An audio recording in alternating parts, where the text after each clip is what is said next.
샬롬, 행복한 모임 성도님들, 지난 한 주간 주를 찬양하며 승리하셨습니까?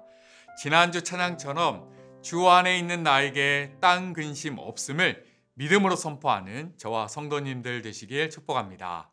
우리는 이번 학기 더욱더욱 찬송하리이다 라는 주제로 다윗의 삶을 통해 말씀으로 도전받고 그 도전을 찬양으로 함께 고백하고 있습니다.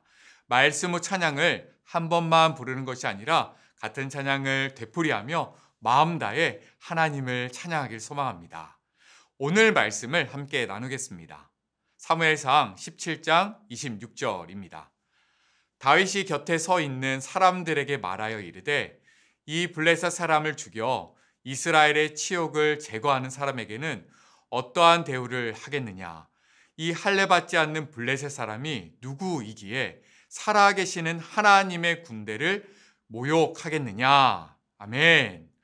오늘은 흔들 자가 누구냐라는 제목으로 함께 말씀을 나누겠습니다. 오늘 말씀을 보면 마음이 매우 흔들리는 사람들이 등장합니다. 바로 이스라엘 백성들입니다. 이 백성들의 마음이 요동치는 이유가 무엇일까요?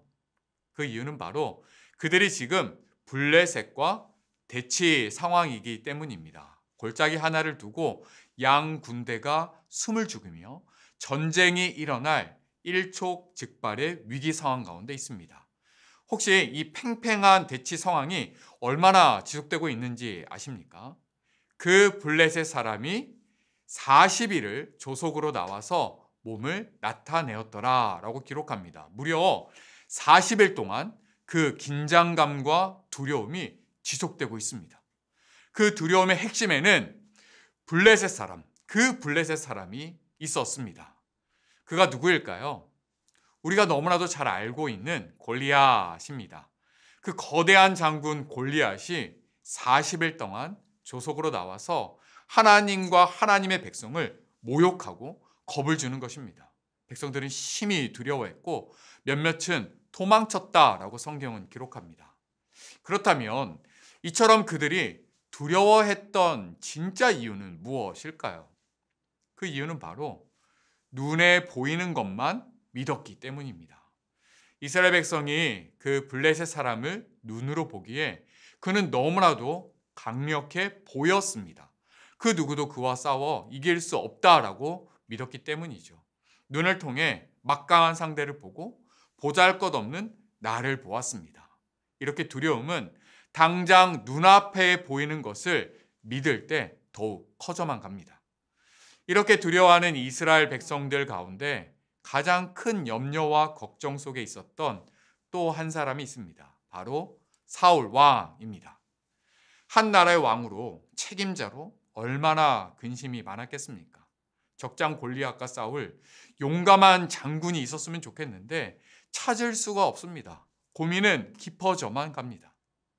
그러자 사울 왕은 흔들리는 백성들의 마음을 잡고자 다시 사기를 불어 넣어주고자 특별 보상 제도를 발표합니다. 25절입니다.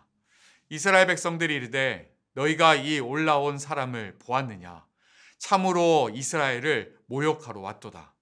그를 죽이는 사람은 왕이 많은 재물로 부하게 하고 그의 딸을 그에게 주고 그 아버지의 집을 이스라엘 중에서 세금을 면제하게 하시리라. 엄청난 보상입니다. 많은 재물, 왕의 사위, 세금 면제. 이것들은 눈에 보이는 것, 확실한 것입니다. 엄청난 부를 손에 거머쥘 수 있고 누가 보더라도 부러워할 만한 왕의 사위로 살아갈 권력을 가질 수 있습니다.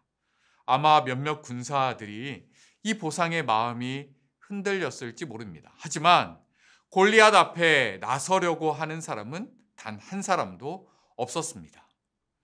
이렇게 온 이스라엘이 눈에 보이는 한 사람, 골리앗으로 두려워하고 있을 그때에 그를 두려워하지 않는 한 사람이 등장합니다. 바로 다윗입니다. 그가 외치는 이야기를 한번 들어보겠습니다. 26절 말씀입니다. 다윗이 곁에 서 있는 사람들에게 말하여 이르되 이 블레셋 사람을 죽여 이스라엘의 치욕을 제거하는 사람에게는 어떠한 대우를 하겠느냐? 이 할례받지 않는 블레셋 사람이 누구이기에 살아계시는 하나님의 군대를 모욕하겠느냐? 이 말씀을 보면 다윗이 두 가지 질문을 하는 것처럼 보입니다. 첫째는 어떤 대우를 하겠느냐? 다윗이 이렇게 말한 이유는 무엇일까요? 정말 어떠한 대우를 받는지 궁금해서 질문하는 것일까요? 그렇지 않습니다. 이것은 질문처럼 보이지만 질문이 아닙니다. 그 블레셋 사람을 죽이는 것, 다른 말로 이스라엘의 치욕을 제거하는 것이 당연한 것인데 무슨 보상이 필요하겠느냐라는 것입니다. 또 한편으로는 안타까움의 표현입니다. 왕이 이 많은 상금을 보장했음에도 하나님을 모독하는 골리앗을 무찌를 사람이 단 한 사람도 없습니까? 라는 외침입니다. 이어서 또 이렇게 말합니다. 이 할례받지 않는 블레셋 사람이 누구이기에 살아계시는 하나님의 군대를 모욕하겠느냐? 이 역시 질문이 아닙니다. 살아계신 하나님의 군대를 모욕하는 그를 내가 가만두지 않겠다라는 각오와 결단입니다. 어떻게 다윗은 마음의 요동함 없이 흔들리지 않고 담대할 수 있었을까요? 그 비결은 그의 영적인 안목 때문입니다. 다윗 역시 하나님을 모욕하는 골리앗을 보았습니다. 하지만 그의 겉모습만 본 것이 아니었습니다. 이 싸움은 누구의 싸움인지를 보았습니다. 이 싸움은 바로 골리앗과 이스라엘의 싸움이 아니라 하나님과의 싸움임을 영적인 눈으로 바라보았습니다. 그리고 이 싸움이 골리앗과 하나님과의 싸움이라면 이 싸움의 승자는 이미 결정되었다라는 것을 알았습니다. 이 싸움의 승자는 살아계신 하나님입니다. 우리도 일상을 살아가다 보면 두려운 순간들을 마주할 때가 있습니다. 당장 눈앞에 펼쳐지는 사건들과 염려를 마주할 때면 그 두려움은 점점 커져갑니다. 그때는 어떻게 해야 합니까? 육체의 눈을 감고 영의 눈을 뜰 때입니다. 눈을 감고 보이지 않는 하나님을 바라보길 축복합니다. 살아계신 하나님을 의지하는 저와 여러분 되기를 축복합니다. 하나님은 우리의 힘이요 반석이십니다. 이제 곧 1만 성도 파송 운동, 하나님께서 우리에게 주신 꿈과 도전을 마주하게 됩니다. 기대되고 설레이지만 때로는 염려와 걱정도 됩니다. 어떻게 해야 될까요? 마음이 흔들릴 때 우리는 어떻게 해야 할까요? 눈을 감고 살아계신 하나님을 바라보길 축복합니다. 찬송가 210장 찬양의 가사처럼 흔들 자가 누구냐 선포하며 믿음으로 나아가는 저와 여러분 되기를 축복합니다. 우리를 인도하신 하나님을 기억하며 우리 함께 찬양합시다.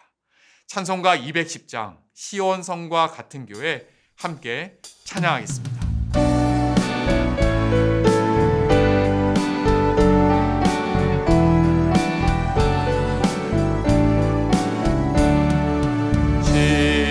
시온성과 같은 교회 그의 영광 한없다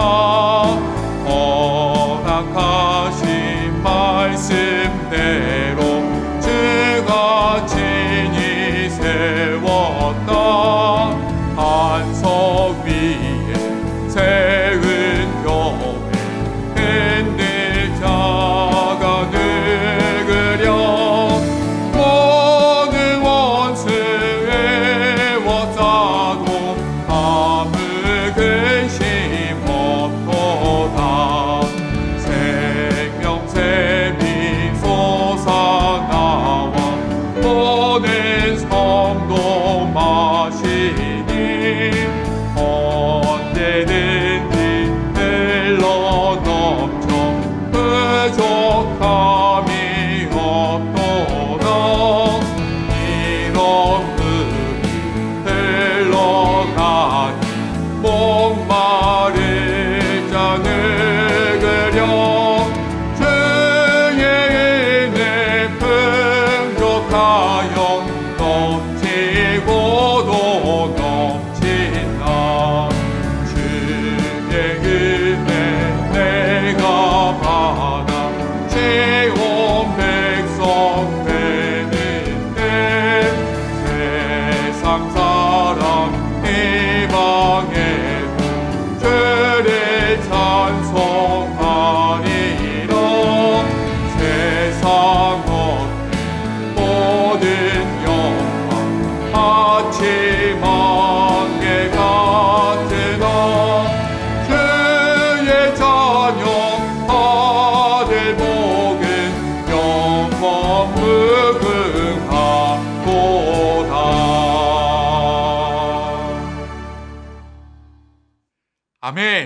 함께 기도하겠습니다. 사랑의 하나님, 한 주간도 우리를 지키시고 인도하심에 감사드립니다. 한 주간의 삶을 돌아보면 우리의 마음이 참 많이 흔들렸음을 고백합니다. 눈앞에 펼쳐지는 여러 가지 사건들을 겪으며 몸의 약함을 직접 느끼며 두려움과 염려 속에 사로잡힐 때가 있음을 고백합니다. 주님, 흔들리는 우리를 긍휼히 여겨 주시옵소서. 그때에 육체의 눈을 감고 영안을 열어 주셔서 주를 바라보기를 소망합니다. 보이지 않지만 분명히 살아계신 하나님 아버지를 바라보게 하여 주시옵소서. 그 누구도 주의 백성을 그리고 주의 교회를 흔들 자가 없음을 믿음으로 선포합니다. 지금까지 우리 교회를 지키신 하나님, 우리 교회와 1만 성도 파송 운동을 지키시고 인도하여 주시옵소서. 은혜로 채워주실 줄 믿습니다. 이 모든 말씀 우리를 위해 죽으시고 부활하신 예수님의 이름으로 기도드립니다. 아멘.